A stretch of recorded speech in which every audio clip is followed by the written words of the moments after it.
naglalakad sa tabing dagat. Tirik man ng araw parang langit pag nakayakap ako sa iyo. Tapos nakahawak ka sa aking braso, nangangarap habang nakatingin tayo sa malayo. Ang dami kong hiling, ang dami kong gustong gawin, mga bagay upang pag-ibig ko'y lalo mong damdamin. Gusto ko yung ganito, yung hawak ko ang yung kamay magkaakbay. Parang wala na yatang papantay sa pintig na kakaiba. Nahatid mo sa akin, ako'y ganado pag ikaw ang kasabay kong kumain ng iyong halik na ang dulot ay ngiti na abot tenga. Kaligayahan na hindi kayang mabili ng pera. Di ko kayang isipin ang buhay nang hindi ka kasama. Naiisip ko pa lang ako'y parang maluluha. Nakatabi kita pero ba't ganito ang pakiramdam? Nalulungkot pa rin ako at labis na nasasaktan.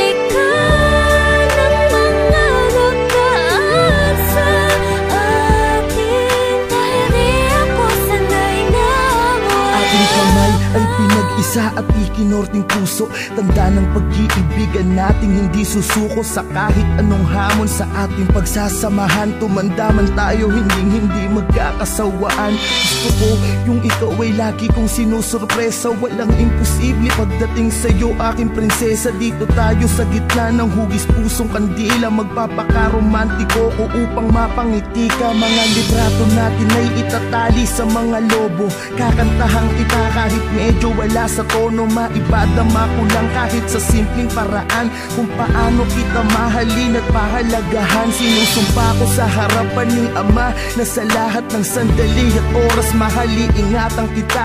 Pero bakit ganito ang bigat ng pakiramdam? Nalulungkot ako parang may problemang dinadamdam.